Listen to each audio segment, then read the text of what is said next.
शाहबाद तहसील में कांग्रेस के राष्ट्रीय प्रवक्ता रणदीप सिंह सुरजेवाला और पूर्व विधायक अनिल धनतोड़ी सहित कार्यकर्ताओं ने किया धरना प्रदर्शन।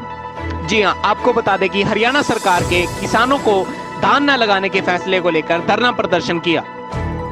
रणदीप सिंह सुरजेवाला ने कहा कि खट्टर सरकार आए दिन उत्तरी हरियाणा, खासतौर पर कुरुक्षेत्र कैथल जिले के किसानों से दुश्मनी निकाल रही है। आए दिन किसानों को नए नए घाव देने का काम खट्टर सरकार की आदत बन गई है।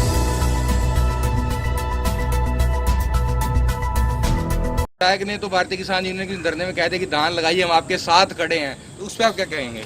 आप विधायक जी से जाकर के पूछिए कि आप सरकार, मौजूदा सरकार में अब जजपा जो है साथी है और सरकार में है, वो कब उन्होंने किसानों के लिए कोई धरना या प्रदर्शन किया? बताइए।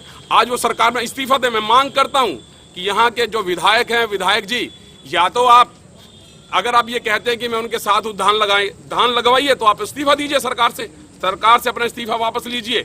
फिर हम जानते हैं कि रामकरण काला जी सरकार के साथ नहीं है, कहने से क्या होता है? करके दिखाइए। हम करने में भी विश्वास रखते हैं। आज हमने करके दिखाया है। और जिस तरह से 50% से अधिक धान पर पाबंदी लगाई गई है, तो ऐसे में कांग्रेस का क्या रणनीति रहेगी कि किसानों की हकों की लड़ाई लड़ सके कांग्रेस? उत्तरी हरियाणा, खास तौर से कुरुक्षेत्र, शाहबाद, बबैन, पीपली, सीवन, गुलाचीका, पुंडरी, यहाँ के किसानों से दुश्मनी निकाल रही है भारतीय जनता पार्टी और जजपा सरकार। खट्टर साहब को पता नहीं क्यों उत्तरी हरियाणा के किसान के पेट पर लात मारने की पड़ी है।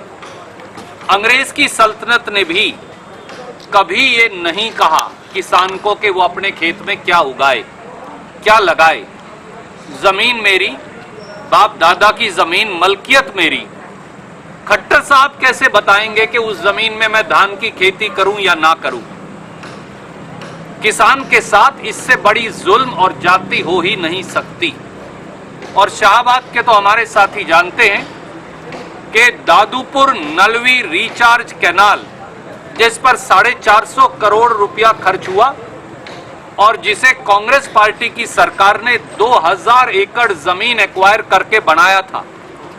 ये पहले मुख्यमंत्री हैं हरियाणा के इतिहास में 53 साल में जिन्होंने बनी हुई भूजल सिंचित करने और भूजल ऊपर उठाने वाली रिचार्ज दादूपुर नलवी कैनाल को पहले बंद कर उसको भरने का आदेश दिया।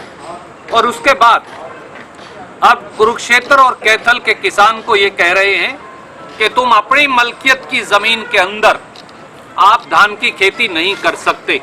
अभी कोरोना का समय है, इसलिए 4-4 साथियों के साथ धरने पर बैठ रहे हैं। 10 के 10 ब्लॉक हरियाणा के जहां प्रतिबंध लगाया गया है, वहां हम एक सांकेतिक 1-1 घंटे का धरना अभी रखेंगे। और जैसे ही कोरोना का प्रकोप खत्म हो जाएगा, तो फिर बड़ा कार्यक्रम किसानों को लाकर करेंगे।